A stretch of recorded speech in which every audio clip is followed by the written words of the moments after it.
Olá, pessoal! Tudo bem com vocês?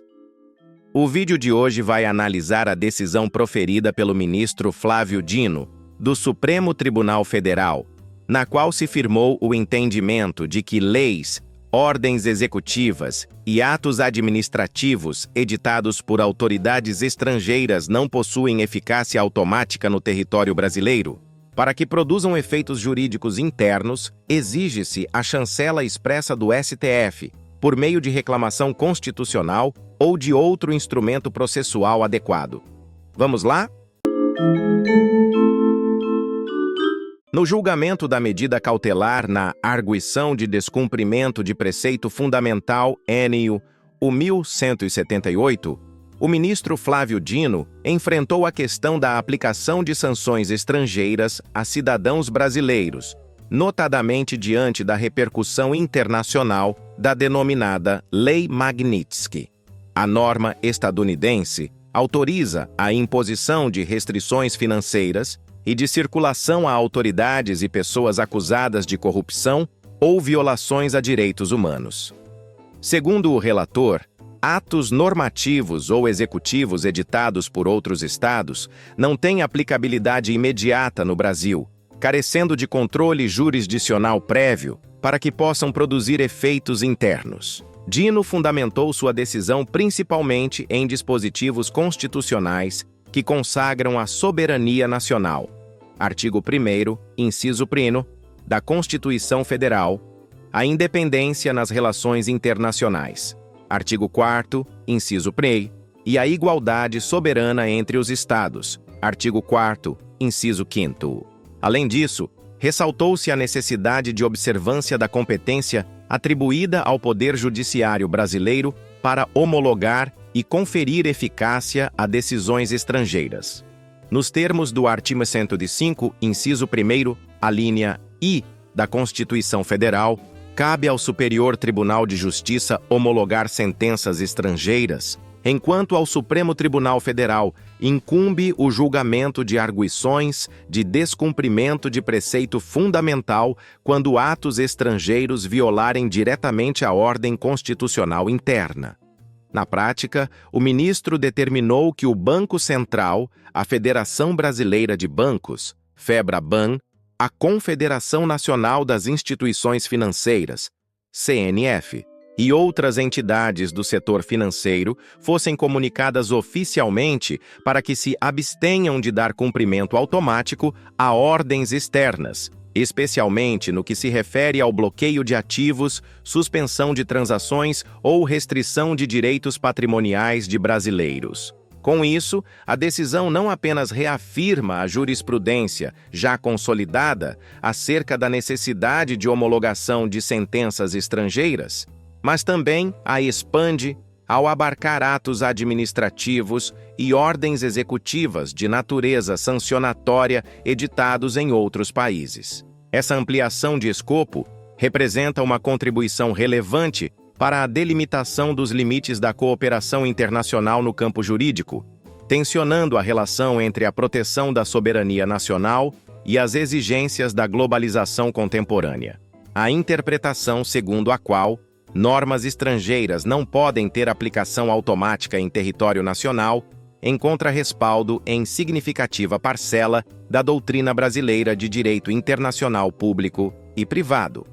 O argumento central repousa na afirmação da soberania nacional e na necessidade de controle judicial interno, para que decisões ou atos externos possam produzir efeitos jurídicos válidos no Brasil.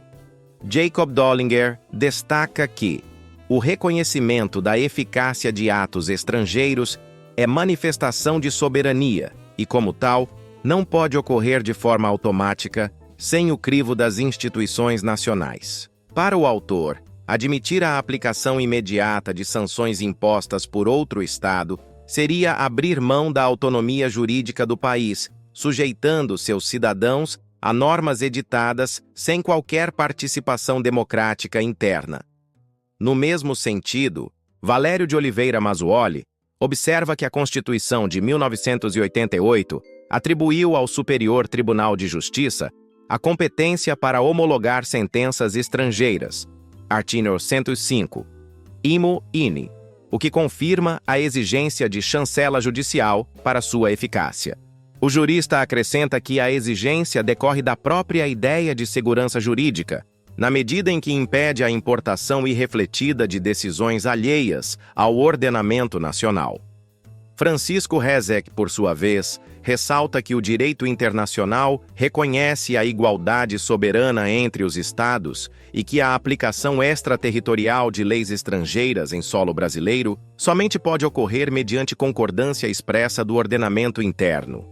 Para o ministro aposentado do STF, a homologação é uma barreira necessária contra ingerências indevidas que possam violar a independência nacional. Hilton Rocha vai além, afirmando que o processo de homologação cumpre dupla função. Preserva a soberania do Estado brasileiro e, ao mesmo tempo, garante que os atos estrangeiros reconhecidos atendam aos padrões mínimos de compatibilidade com a Constituição e com a ordem pública interna. Esse entendimento doutrinário também encontra respaldo na jurisprudência pátria. O Superior Tribunal de Justiça tem reiteradamente afirmado a imprescindibilidade da homologação de sentenças estrangeiras para que produzam efeitos internos. No julgamento da sentença estrangeira contestada N. Rua 854-ex, a Corte destacou que nenhuma decisão estrangeira pode ser executada no Brasil sem prévia homologação, sob pena de ofensa à soberania nacional. Mais recentemente, a SEC 11.962-ex reafirmou que a homologação é ato de soberania, não se tratando de mera formalidade procedimental. O Supremo Tribunal Federal, por sua vez, ao julgar o recurso extraordinário N. O 466.346 SP, enfatizou a supremacia da Constituição sobre quaisquer normas internacionais, reconhecendo que tratados ou decisões externas só podem ingressar no ordenamento interno se compatíveis com a ordem constitucional brasileira. A Corte já afirmou, inclusive, que a cláusula da soberania é princípio inafastável de proteção da ordem jurídica nacional. Assim, tanto a doutrina majoritária quanto a jurisprudência dos tribunais superiores confirmam que a negativa de eficácia automática às sanções internacionais não apenas está em consonância com o texto constitucional, mas também reforça a exigência de filtragem judicial prévia de qualquer ato estrangeiro que pretenda alcançar efeitos no Brasil. Há também respeitável corrente doutrinária que sustenta a possibilidade de conferir eficácia imediata a determinadas normas e decisões estrangeiras, especialmente quando relacionadas a compromissos internacionais assumidos pelo Brasil. O argumento central é o de que a soberania, no Estado constitucional contemporâneo, deve ser compreendida de forma relacional e cooperativa, não mais como um conceito absoluto e isolado. Segundo Luiz Olavo Baptista, a interdependência econômica e política do mundo globalizado exige que os Estados permitam, em certas circunstâncias, a aplicação de medidas externas de forma célere, sob pena de inviabilizar a própria eficácia do direito internacional. Para o autor, a soberania não é um muro, mas uma ponte que liga o ordenamento interno às obrigações internacionais assumidas voluntariamente pelo Estado. No mesmo sentido, Flávia Piovesan argumenta que a Constituição de 1988, ao consagrar os princípios da prevalência dos direitos humanos e da cooperação entre os povos, artigo 4º, 2º e 9, abriu espaço para que o Brasil se submeta, em certas hipóteses, a decisões externas sem necessidade de homologação judicial. Para a jurista, a rigidez excessiva na filtragem interna pode transformar o país em refúgio para a impunidade internacional. André de Carvalho Ramos observa que, em matéria de sanções internacionais, sobretudo quando vinculadas a resoluções do Conselho de Segurança da ONU, não se trata de ingerência arbitrária, mas de cumprimento de deveres assumidos no plano multilateral, compatíveis com a Constituição. Nesse cenário, a homologação automática ou simplificada não representaria violação da soberania, mas afirmação do compromisso internacional do Estado brasileiro. Do ponto de vista jurisprudencial, há precedentes que sinalizam maior abertura ao reconhecimento de atos internacionais. O STF, no julgamento do recurso extraordinário com agravo N, o 954.408-RS, reconheceu a possibilidade de dar eficácia imediata a decisões da Corte Interamericana de Direitos Humanos, afirmando que o Brasil se comprometeu, ao ratificar a Convenção Americana, a cumprir de boa-fé as determinações daquele tribunal. O Superior Tribunal de Justiça também já sinalizou posição mais flexível em alguns casos. Na SC 11.962-CX, embora reafirmando a necessidade de homologação formal, ressaltou-se que o exame do STJ é meramente formal, sem reavaliação do mérito da decisão estrangeira, o que indica uma deferência quase automática às sentenças externas, que não afrontem a ordem pública ou a soberania nacional. Essa linha de pensamento entende que a soberania não se perde ao se reconhecer a eficácia de sanções ou decisões externas, mas se reconfigura em conformidade com os compromissos internacionais assumidos pelo Brasil. Dessa forma, a negativa absoluta de eficácia automática poderia ser vista como resquício de um conceito ultrapassado de soberania, incompatível com o modelo constitucional de abertura ao direito internacional previsto na Carta de 1988. A análise das correntes doutrinárias revela que a posição defendida pelo ministro Flávio Dino enfatiza a centralidade da soberania e da ordem constitucional brasileira, restringindo a aplicação direta de sanções internacionais que não tenham passado pelo crivo do Poder Judiciário. Esse entendimento resguarda a segurança jurídica, pois impede que medidas externas afetem cidadãos e empresas brasileiras sem prévia filtragem pelos órgãos nacionais competentes. Trata-se de uma interpretação coerente com a tradição jurídica brasileira, fortemente apegada ao princípio da legalidade e à supremacia da Constituição. Por outro lado, a corrente divergente, encampada por doutrinadores como Luiz Olavo Baptista, Flávia Piovesan e André de Carvalho Ramos, sustenta que a soberania, no mundo contemporâneo, deve ser compreendida de forma cooperativa e interdependente.